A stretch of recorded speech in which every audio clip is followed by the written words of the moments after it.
રાજ્યમાં 24 કલાકમાં 1136 કેસ અને 24 મોત, કુલ કેસ 62,574, મૃત્યુઆંક 2,465 પહોંચ્યો. સુરતમાં 214 કેસ, અમદાવાદમાં 138 કેસ. ટંકારાના એમએલએ લલિત કગથરાના પરિવારના 70માંથી 22 સભ્યોને કોરોના.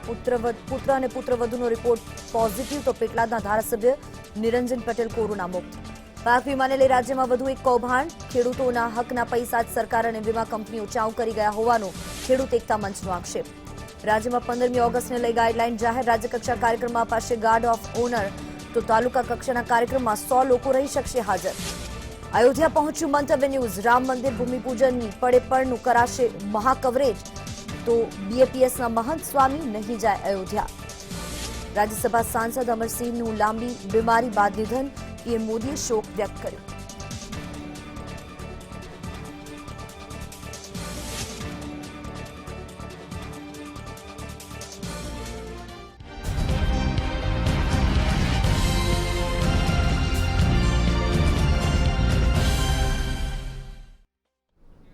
નમસ્કાર, સ્વાગત છે આપનું સીધો સંવાદ. આપ જોઈ રહ્યા છો જિજ્ઞા રાજગોર જોશી સાથે.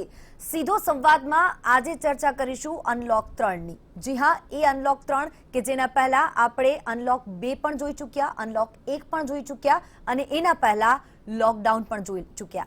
પણ અનલોકથી અત્યારે જે ભયભીત થઈ ગયા છે લોકો, તેની સાથે સાથે કેટલીક ચિંતાના વિષયો પણ ઊભા થઈ રહ્યા છે કે વધુ તકેદારીની જરૂરિયાત પણ બની રહેશે. અત્યાર સુધીનો રેશિયો જે રહ્યો છે તે તમામ બાબતોએ આજે ચર્ચા કરીશું સીધો સંવાદમાં.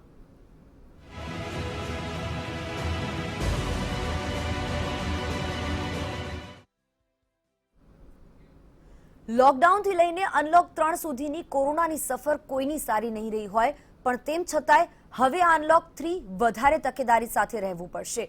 કારણ કે અનલોક 3માં ઘણી બધી છૂટછાટો આપવામાં આવી છે. અનલોક 1 થી લઈ અનલોક 2માં પણ છૂટછાટોની સાથે સાથે લોકો જેટલા બેદરકાર બનતા ગયા એટલા કેસો વધતા ગયા. એ ખરેખર ચિંતાજનક, પણ તેની સાથે હવે અનલોક 3 વધુ ચિંતાજનક.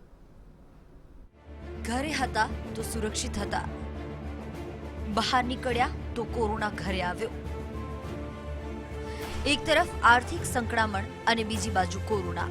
સમગ્ર વિશ્વમાં કોરોનાએ લોકોને એક તરફ કૂવો અને બીજી બાજુ ખાઈ જેવી પરિસ્થિતિમાં નાખી દીધા છે. લોકો ઘરે રહ્યા તો સુરક્ષિત હતા, રોજગારી અર્થે ઘરની બહાર નીકળ્યા તો મોટા ભાગના લોકો ઘરે કોરોના લઈને આવ્યા. જો આંકડાઓ જોઈએ તો ખ્યાલ આવશે કે કોરોના કેટલી તેજ ગતિથી આગળ વધી રહ્યો છે. અહીંયા આપને ડરાવવાની વાત બિલકુલ નથી કરતા અમે, પણ અહીંયા એ સમજવું પડશે કે કોરોના સામેથી ઘરે નથી આવતો, આપણે જ બેદરકારી રાખીને એને ઘરે આમંત્રણ આપીએ છીએ. અનલોક 1 ઘાતક સાબિત થયું. અનલોક 2માં કોરોના વધુ તેજ ગતિથી આગળ વધ્યો. હવે અનલોક 3માં વધુ તકેદારીની આવશ્યકતા. જૂન મહિનામાં અનલોક 1 અમલી બનાવવામાં આવ્યું, જેમાં અમુક સેવાઓને બાદ કરતા મોટાભાગની આર્થિક ગતિવિધિઓ પણ શરૂ કરી દેવામાં આવી. ઉદ્યોગ ધંધા શરૂ થયા હતા. એક જિલ્લામાંથી બીજા જિલ્લામાં આવવા જવા પર છૂટ આપવામાં આવી, જેના કારણે જૂનમાં કેસોમાં સતત વધારો થયો. આ સાથે જ રાજ્યમાં થયેલા કુલ મોતમાંથી સૌથી વધુ મોત જૂનની 1 થી 15 તારીખ સુધીમાં નોંધાયા. જુલાઈમાં અનલોક 2 અમલી બનાવવામાં આવ્યું અને તેમાં અનલોક 1 કરતા થોડી વધુ છૂટછાટ આપવામાં આવી. અનલોક 2માં રાજ્યમાં સૌથી વધુ કેસ નોંધાયા છે. જો કે સારી વાત એ પણ છે કે સામે મે અને જૂનની સરખામણીએ મોતમાં ઘટાડો થયો છે. હવે રાજ્યમાં અનલોક 3 વધુ છૂટછાટો સાથે શરૂ થયું છે. ત્યારે કોરોના વધુ ગતિ ન પકડે એની જવાબદારી રાજ્યના દરેક નાગરિકે ઉઠાવવી પડશે. વધુ તકેદારીની આવશ્યકતા હવે વધી જશે. એક નાનકડી લાપરવાહી રાજ્યને તો જોખમમાં મૂકશે જ, આપના ઘર, પરિવાર, ગલી, શેરી, મોહલ્લા કે શહેરને જોખમમાં મૂકી શકે છે. બ્યુરો રિપોર્ટ, મંતવ્ય ન્યૂઝ. અનલોક 3માં વધુ તકેદારીની આવશ્યકતા અને તેના અંગે ચર્ચા કરવા માટે મારી સાથે સ્ટુડિયોમાં ઉપસ્થિત છે મીનાક્ષીબેન જોશી, સામાજિક કાર્યકર. તેમની સાથે નિશ્ચલભાઈ સંઘવી રાજકોટથી સિનિયર પત્રકાર મારી સાથે જોડાઈ રહ્યા છે. યોગેશભાઈ ચુડગર મારી સાથે રાજકીય વિશ્લેષક જોડાયા છે. આપ તમામનું સ્વાગત. મીનાક્ષીબેન, જ્યારે લોકડાઉન થયું એના પહેલાથી જ્યારે કોરોના અંગે આપણે ચર્ચા કરતા હતા તો તમને યાદ હશે કે ખૂબ જ ચિંતાજનક એ માહોલ હતો. પણ હવે લોકો ભયભીત ઓછા થઈ ગયા છે. હવે લોકોને જાણે કે કોરોનાથી ડર નથી રહ્યો, પણ તકેદારી વધારે રાખવી પડશે, કારણ કે અનલોક 3 છે. બધી છૂટછાટો આપી એનો મતલબ એમ નહીં કે આપણે ખુલ્લેઆમ બહાર ફરીએ. શું સૂચના આપી શકાય લોકોને આજે પહેલા આ ડિબેટની શરૂઆત પહેલા? એટલે અનલોક 1, અનલોક 2 અને અનલોક 3માં દાખલ થયા એટલે જે સ્ટાન્ડર્ડ ઓપરેશન પ્રોસિજર છે, SOP, એને આપણે બધા ફોલો કરીએ. એ ઉદ્યોગો માટે પણ જરૂરી છે, ત્યાં કામ કરતા લોકો માટે પણ જરૂરી છે અને આપણે સૌ નાગરિકો માટે પણ જરૂરી છે.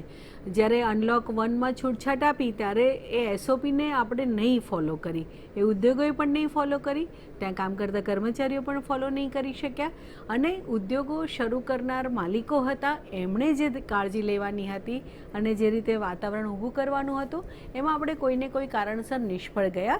એટલે SOP જાહેર કરે છે, કેન્દ્ર સરકાર જાહેર કરે છે અને રાજ્ય સરકાર પણ જાહેર કરે છે, પણ આ SOPને લઈને આપણે બધા ચૂપ હોઈએ છીએ.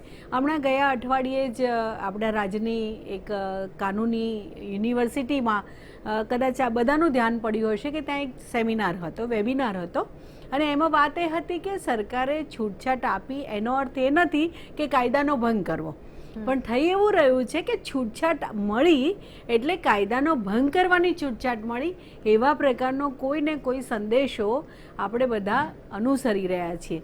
અને જુઓ, અનલોક 1 અને અનલોક 2 આપણે આંકડાઓ કહ્યા, એ કેસ તો વધ્યા જ છે, મૃત્યુઆંક આમ ઘટ્યો છે કોરોનાને કારણે, પણ ઔદ્યોગિક અકસ્માતોમાં જે મૃત્યુ પામ્યા છે એ લોકોની સંખ્યા તો જુઓ. ખાલી ગુજરાતમાં જ તો જુઓ કેટલા બધા ઔદ્યોગિક અકસ્માતો થયા અને એમાં કેટલા લોકોએ જાન ગુમાવ્યા.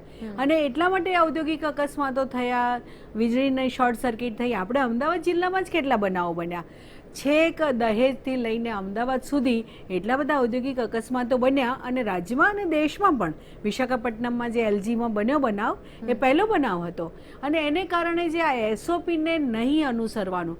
હવે સાધારણ લોકોને તે SOP શું છે ખબર જ નથી, પણ જે લોકો SOP જાણે છે અને એના અમલ માટેનું કોઈ તકેદારીનું તંત્ર આપણી પાસે નથી.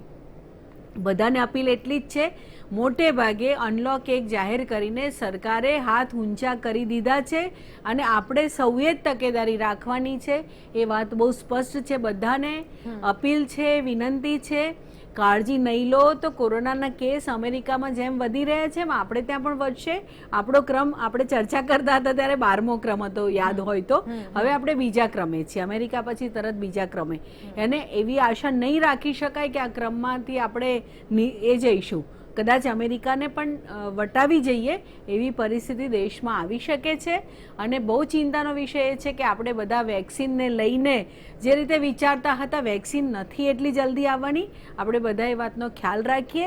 એટલે તકેદારી જે એક ઉપાય છે, આપણે બધા એકબીજાની કાળજી રાખીએ અને આપણે બધા એકબીજાની કાળજી રાખીએ. ઘણાને ખ્યાલ ના હોય એવું બની શકે, આપણે એમને ધ્યાન દોરીએ અને એમની કાળજી લઈએ. એકબીજાની કાળજી લેતા લેતા આપણે નાગરિકો જ, નાગરિક સમાજ જ સમાજને બચાવશે એ વાત હવે સ્પષ્ટ બની ગઈ છે. 4 મહિના થયા યોગેશભાઈ, અને લોકોએ વધારે તકેદારી સાથે આગળ વધવું જોઈતું હતું, એની જગ્યાએ એવું થયું કે કેસીસ વધતા ગયા. સરકારે તો પોતાની જે જવાબદારીઓ હતો તે નિભાવી દીધી, પણ તેની સાથે સાથે સરકારને એમ થયું કે આર્થિક સંકળામણ પણ લોકો અનુભવી રહ્યા હતા અને એવી પરિસ્થિતિ, વિકટ પરિસ્થિતિઓ કદાચ જોવા મળતી હશે અને એટલા માટે આ અનલોક 3 કરવામાં આવ્યું, બધું જ ખોલી દેવામાં આવ્યું.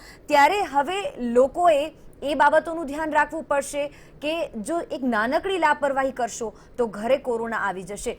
કોરોનાથી લોકોમાં ભય ઓછો થઈ ગયો છે એવું લાગે છે યોગેશભાઈ? જિજ્ઞા, તમે જે વાત કરી એ બહુ સાચી છે કે લોકડાઉન બંધ કરીને અનલોક જ્યારે જાહેર કર્યું ત્યારે એનો અર્થ એવો નથી કે હવે કોરોના ગયો, પણ કોરોના સાથે જીવવાનું, એવું આપણા માનનીય વડાપ્રધાનશ્રીએ કહ્યું એ પ્રમાણે અત્યારે આપણો આર્થિક વિકાસ પણ અટકી ના જાય.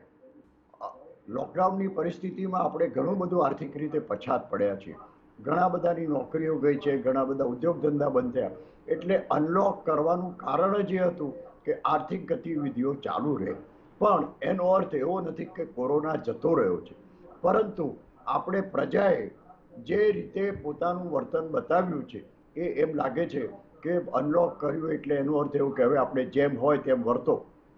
જે 3 નિયમો, મૂળ સિદ્ધાંતો છે, માસ્ક પહેરો, સોશિયલ ડિસ્ટન્સ જાળવો, સેનિટાઈઝર અથવા તો સાબુથી હાથ ધોવો, આ નિયમ પાળવાનો તો આપણે હવે અત્યારે તો એવું લાગે છે કે લાંબા સમય સુધી આ નિયમો પાળવા જ પડશે, પણ એનું ઉઘાડે છો ઉલ્લંઘન થાય છે.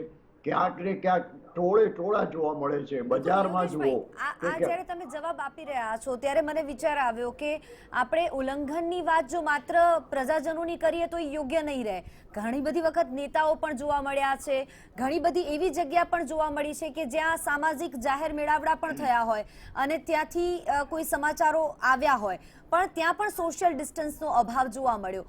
પણ લાગે છે કે સરકાર પણ ક્યાંક ગંભીરતા ઓછી કરી રહી છે. નિશ્ચલભાઈ, આપનું શું માનવું છે કે સરકારને પણ હવે લાગ્યું કે આમાં કંઈ બહુ ભયભીત થવા જેવું નથી, કોરોનાથી હવે એટલું કંઈ ડરવા જેવું નથી?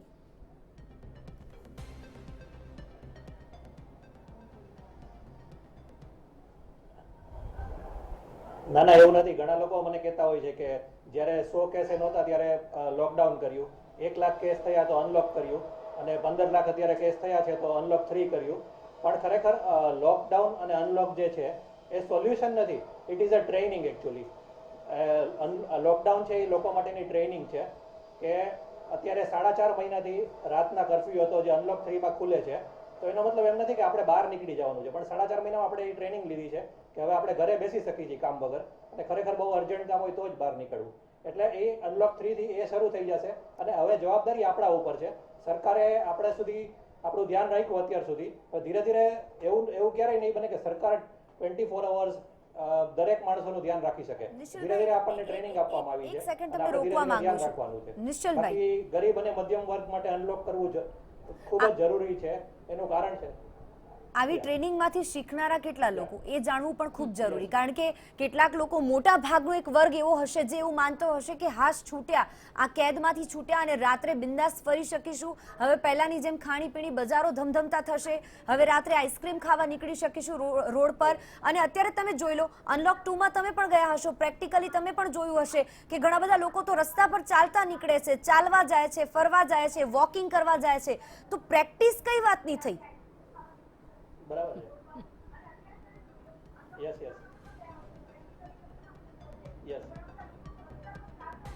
એ તો બરાબર છે, સાચી વાત છે. લોકોએ શીખવાનું છે. ખાલી 3 જ વસ્તુ છે: SMS, સેનિટાઈઝર, માસ્ક અને સોશિયલ ડિસ્ટન્સિંગ. એટલું 3 વસ્તુ લોકોએ શીખવાની છે આ 4.5 મહિનામાં. હવે આમાં કેવું છે, અનલોક થોડુંક કરવું જરૂરી છે, કારણ કે કેટલા લોકો બહારગામથી આવે છે જે અહીંયા શહેરમાં કામ કરતા હોય. હવે 8 વાગે એ લોકોની જોબ પતતી હોય તો એ લોકો 8 વાગે રેસ્ટોરન્ટ બંધ થઈ જાય તો એ લોકો બહાર ખાતા હોય, તો કેવી રીતે ખાઈ શકે? એટલે રેસ્ટોરન્ટ 10 વાગ્યા સુધી વધારવામાં આવી છે. પણ એ લોકો માટે જ છે ખાલી. આપણે લોકો બધા જઈને રોજ રેસ્ટોરન્ટમાં બેસી એવું નથી કરવાનું, એ લોકોએ શીખવાનું છે. એટલે probably some people are learning it the hard way. જે લોકો સમજી જાય છે સમજી જાય છે. બિલકુલ, બધાએ સમજવું જ પડશે, કારણ કે એ જ આવશ્યકતા છે અહીંયા. યોગેશભાઈ, સવાલો તો ઘણા બધા છે. સરકાર પર આંકડા છુપાવવાનો આરોપ પણ લાગ્યો, સરકાર ગોલમાલ કરતી હોય તેવો પણ આરોપ લાગ્યો.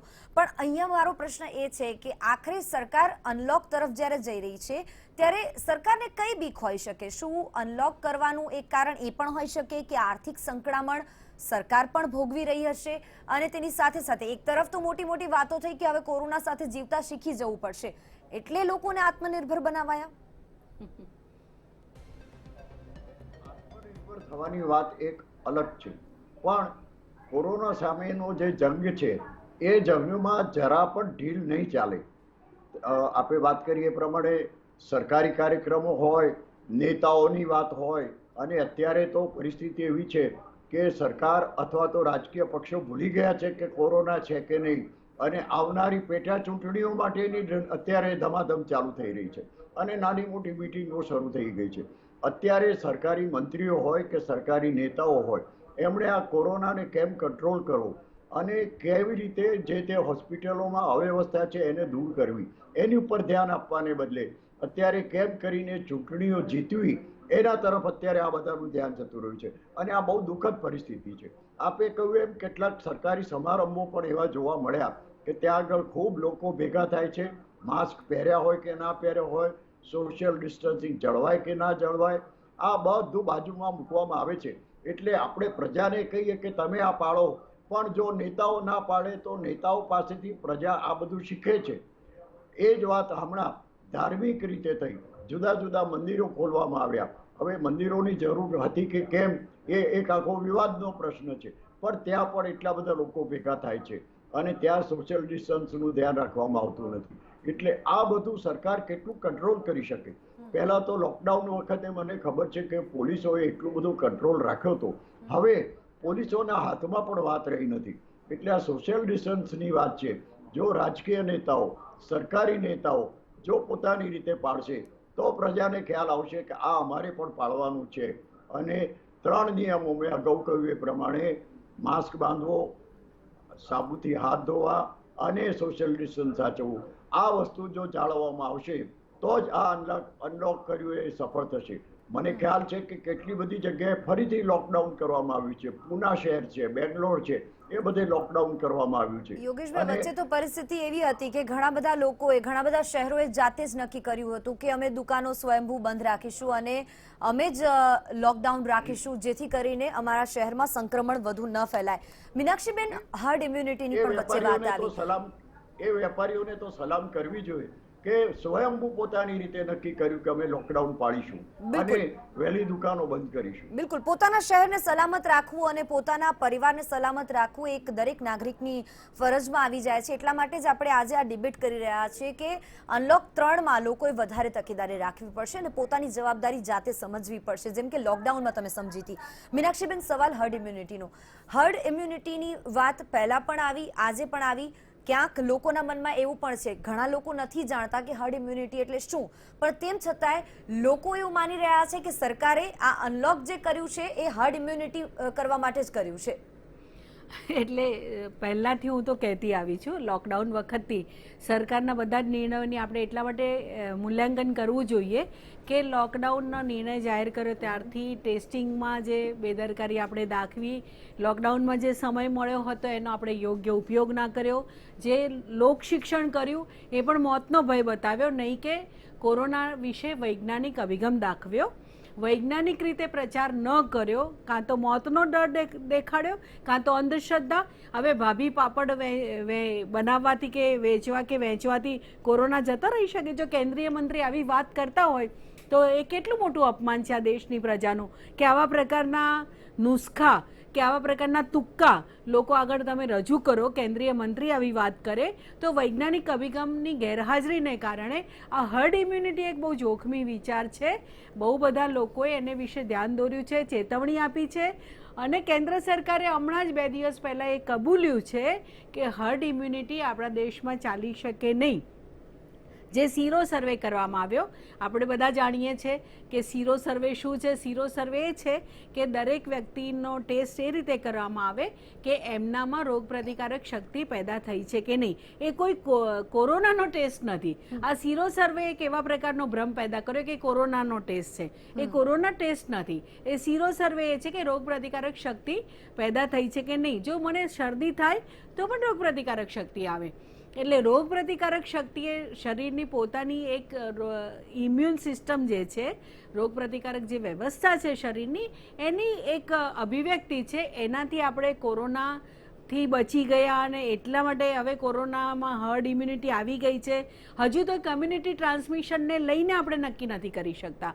હજુ કંઈ કમ્યુનિટી ટ્રાન્સમિશનના સ્ટેજમાં છીએ કે નહીં એ હજુ આપણે નક્કી નથી કરી શક્યા.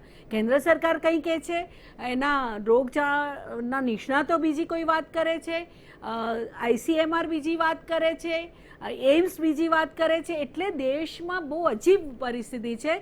હું કહું છું કે આટલી અરાજકતા, દવાને આપવાથી માંડીને ડિસ્ચાર્જથી રાખીને, કન્ટેનમેન્ટ પોલિસીથી રાખીને, કોરોનાની ટ્રીટમેન્ટથી લઈને ઇન્જેક્શન આપવા કે નહીં આપવા, એ એક પ્રકારની ભયંકર અરાજકતા છે આપણા રાજ્યમાં અને દેશમાં. એટલે આ હર્ડ ઇમ્યુનિટીના જોખમમાં પડી શકાય નહીં અને એને લઈને બધાએ ચેતવણી આપી છે. હર્ડ ઇમ્યુનિટી ત્યારે જ એ કહી શકાય કે જ્યારે 75% લોકોની રોગપ્રતિકારક શક્તિ પેદા થઈ હોય ત્યારે. પણ આ સીરો સર્વે તો એ વાતની ના પાડે છે. અમદાવાદમાં તો માત્ર 23%ની વાત છે. તો ક્યાં 75% ને ક્યાં 23%? એટલે હર્ડ ઇમ્યુનિટીમાં જવાય નહીં. મને એક બહુ ચિંતાનો વિષય એ છે, ચુડગર સાહેબને બધા લોકો કદાચ સંમત થશે કે નહીં, પણ એક બાજુ હર્ડ ઇમ્યુનિટીની વાત, એક બાજુ કમ્યુનિટી ટ્રાન્સમિશનની વાત, એક બાજુ 15 ઓગસ્ટે વેક્સિન આવશે એની વાત, અને એ પ્રકારે અનલોક 1, અનલોક 2 અને અનલોક 3 એમ કરીને સરકાર સંપૂર્ણપણે પોતાની જવાબદારીમાંથી ખસી જવા માગે છે અને લોકોને એમ કહેવા માગે છે હવે હર્ડ ઇમ્યુનિટી ડેવલપ થઈ ગઈ છે, હવે વેક્સિન પણ આવી જવાની છે, ચિંતા ના કરો, હવે કોરોનાનો જંગ જીતી લીધા છે. એવા પ્રકારનો સંદેશો જે બહુ જ ખતરનાક છે. સરકારે આવું બેજવાબદાર વર્તન ન કરવું જોઈએ. કેન્દ્ર અને રાજ્ય બંનેની વાત કરું છું, અને એમાં કોઈ રાજકીય બાબતની વાત નથી. સૌથી અગત્યની બાબત છે, એક બાજુ ઇઝ ઓફ બિઝનેસની વાત કરી, એક બાજુ ઇઝ ઓફ લિવિંગની પણ વાત કરી, તો એ બંને વચ્ચે મેળ કરવાની જવાબદારી રાજ્યની છે. હું કોઈ સરકારની નહીં, હું રાજ્યની વાત કરું છું. રાજ્ય એટલે જે રાજ્ય વ્યવસ્થા ચલાવે એ પક્ષની સરકારની જવાબદારી બને, અને એમાં બધી સરકારો ભાતની રીતે જે લોકડાઉન ફરીથી લાગુ કરવું પડ્યું, આપણે ત્યાં નહીં, અમેરિકાને પણ કરવું પડ્યું, સ્પેનને પણ કરવું પડ્યું, બહુ બધા દેશોમાં, ફ્રાન્સમાં પણ થયું, જર્મનીમાં પણ થયું, અને આજે અમેરિકામાં 70% શિક્ષકો શાળાઓ ખોલવાનો વિરોધ કરી રહ્યા છે, રસ્તા પર દેખાવો કરી રહ્યા છે કે શાળાઓ ન ખોલો. આપણે ત્યાં શાળા કોલેજો ઓગસ્ટ સુધી બંધ એમ વાત છે. ખબર નથી, મને તો ડર છે કે જો હર્ડ ઇમ્યુનિટી, વેક્સિન અને અનલોક 3 કદાચ સપ્ટેમ્બરમાં શાળાઓ ખોલવાની જાહેરાત પણ કરી દેશે. એટલે આ એક બહુ જ બેજવાબદારી ભર્યું વર્તન છે, એક અરાજકતા છે. કોરોનાને લઈને આટલી બધી અરાજકતા, આટલી બધી દ્વિધા, આટલી અસમંજસની પરિસ્થિતિ એ બહુ ચિંતાનો વિષય છે. આપણે કોની ઉપર આધાર રાખીએ? એક બાજુ રાજ્ય સરકાર આમ વાત કરે, બીજે સાંજે કંઈ જુદી વાત હોય. નિશ્ચિતભાઈ, લોકોએ હવે જાતે જ આ સ્વીકારી લેવું પડશે, કારણ કે ચલો સરકારે તો બધી છૂટછાટ આપી દીધી, બધું જ ખોલી શકાશે, અને કેટલીક બાબતે આમ જોવા જઈએ તો લોકો પણ ડિમાન્ડ કરી રહ્યા હતા સરકાર પાસેથી સતત કે કેટલા ટાઈમ સુધી લોકડાઉન રાખશો, કેટલા ટાઈમ સુધી ઘરે અમે બેસીશું. આ એક બાબતનો બીજો વિચાર પણ એ છે કે લોકો આવી રીતે પણ માંગણી કરી રહ્યા હતા. હવે જ્યારે આપણે અનલોક 3માં આવી ગયા છીએ ત્યારે મીનાક્ષીબેને કહ્યું એમ કે સરકારની જે જવાબદારી હતી એનાથી તો સરકારે હાથ ખંખેરી લીધા હોય તેવું અત્યારે દેખાઈ રહ્યું છે કેટલાક લોકોને, પણ તેની સાથે લોકોએ કેટલી મોટી જવાબદારી નિભાવવી પડશે હવે.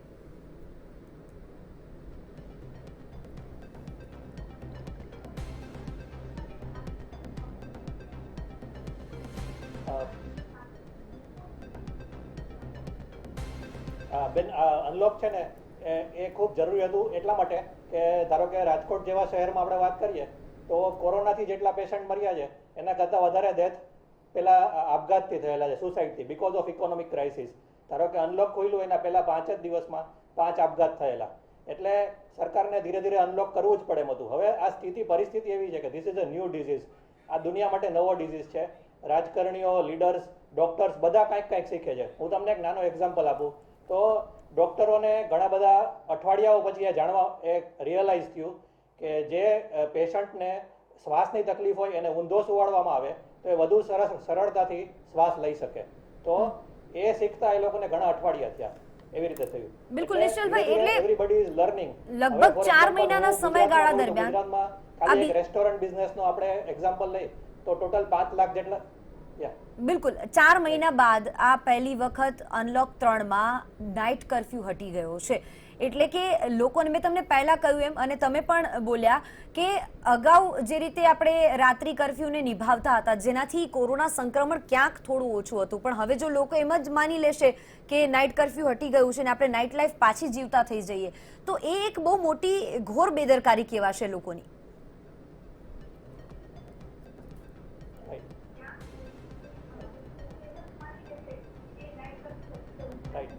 ડેફિનેટલી. એટલે ખરેખર લોકોએ ખૂબ જ ધ્યાન રાખવું પડશે, અને જો આવનારા સમયમાં ધ્યાન નહીં રાખે, 3 જ વસ્તુ જે SMS યાદ રાખવાના છે એ ધ્યાન નહીં રાખે એ લોકો, તો એ લોકોને પોતાને જ નહીં, પોતાના ફેમિલી, ફ્રેન્ડ્સ, આજુબાજુના લોકોને ખૂબ જ તકલીફ પડવાની છે. એટલે લોકોને મારી ખાસ વિનંતી છે કે દરેક લોકો પોતાના ઘરમાં જ રહે, કામ વગર બહાર ના નીકળે અને ધ્યાન રાખે. That is the only solution. બિલકુલ. વેક્સિન તો જ્યારે આવવાની હશે ત્યારે આવશે, પણ ત્યાં સુધી આપણે જ આપણું ધ્યાન રાખવું પડશે. આપણા મા બાપનું, આપણા ફ્રેન્ડ્સનું, ફેમિલી મેમ્બર્સનું આપણે જ ધ્યાન રાખવું પડશે. બિલકુલ. યોગેશભાઈ, એક જવાબદાર વ્યક્તિ તરીકે હવે દરેક વ્યક્તિએ વર્તવું પડશે, કારણ કે હવે સરકાર કંઈ બધું ન કરી શકે. દરેક વ્યક્તિએ પોતે જાતે પોતાની જવાબદારી સમજવી પડશે, સોશિયલ ડિસ્ટન્સ જાળવવું પડશે. નાઇટ કર્ફ્યુ હટ્યો છે એ વાતને લઈને કેટલાક લોકો તો અત્યારે ખુશ પણ હશે, પણ આવા સમય બહુ મોટી તકેદારી અને બહુ મોટી જવાબદારી દરેક વ્યક્તિની, દરેક નાગરિકની.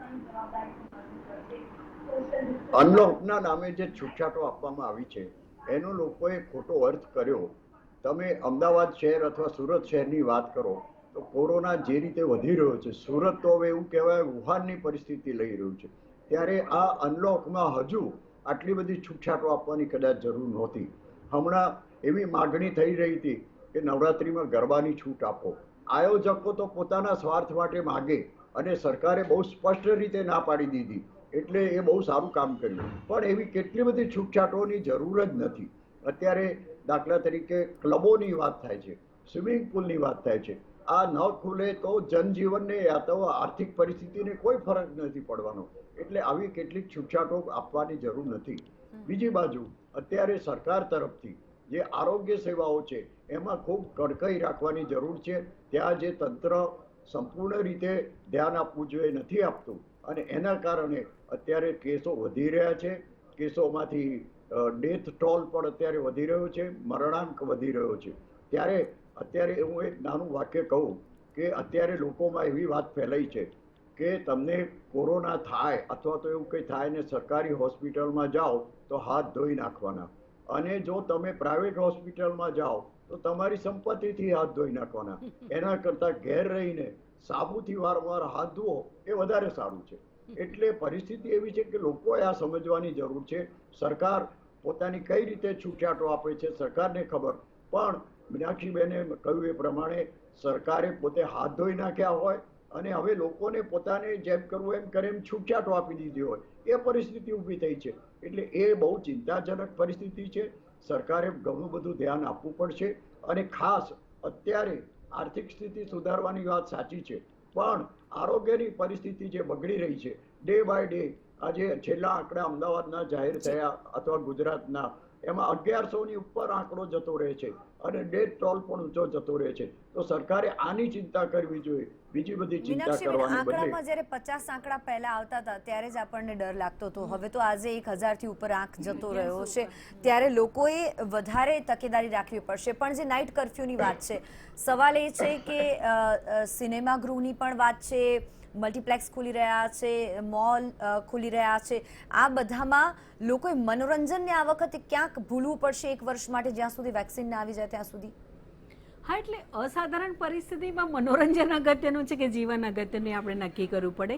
હું તો કહું છું શિક્ષણ પણ, ધારો કે વિશ્વયુદ્ધનો સમય હતો તો 1-2 વર્ષ બાળકો નહોતા ભણ્યા. શું ખાટું મોડું થઈ જાય? જો સમાજ એક અસાધારણ પરિસ્થિતિમાં મુકાયો હોય તો મારું બાળક, હું ગમે તેટલી સંપત્તિવાન વ્યક્તિ હોઉં તો પણ મારું બાળક તો સમાજનો હિસ્સો છે, એટલે એનું શિક્ષણ બગડે તેમાં આટલી બધી ઉહાપો શું છે? આટલી બધી ચિંતા કેમ છે? બધા બહુ બૂમો પાડે છે શિક્ષણ બગડી ગયું, વરસ બગડી જશે, અમારા બાળકો પાછળ રહી જશે. અરે આખો સમાજ પાછળ ધકેલાઈ રહ્યો છે, આખી દુનિયા મહામારીનો ભોગ બની રહી છે, ત્યારે આપણે પણ એમાં ભોગ બનીએ, આપણને પણ એક ધક્કો લાગે તો એટલો બધો અફસોસ કરવાની જરૂર નથી. જીવન સૌથી વધારે મૂલ્યવાન છે. 1 વર્ષ 2 વર્ષ બગડે એ કોઈ મોટી વાત નથી, અને આપણે સૌએ જીવન મૂલ્યવાન છે વાત ભૂલવી ના જોઈએ, તકેદારી રાખવી જોઈએ. સરકાર એના પોતાના કયા હિતથી આવું કરે છે નવાઈ લાગે છે. ઓછા કેસ હતા ત્યારે સજ્જડ લોકડાઉન, કેસ વધી રહ્યા છે, ખૂબ વધી રહ્યા છે, ત્યારે અનલોક અને અનલોક એટલે કોરોનાને જ અનલોક કરી રહી છે સરકાર. એકદમ વાત સ્પષ્ટ બની રહી છે. ત્યારે આપણે બધા એકબીજાની કાળજી, એકબીજા વિશે તકેદારી અને SOPને ફોલો કરીએ, અને કરાવવા માટે રાજ્ય સરકારને પણ આગ્રહ કરીએ. દરેક વ્યક્તિ અત્યારે સમજીને ચાલવું પડશે કે હવે અનલોક છે, પણ કોરોના હજી અનલોક નથી થયો, અને સમજી વિચારીને એક કદમ ભરવો પડશે. આપ તમામ અમારી સાથે જોડાયા તે બદલ આપનો ધન્યવાદ. તો સીધો સંવાદમાં અત્યારે બસ આટલું જ. મને આપશો રજા. નમસ્કાર.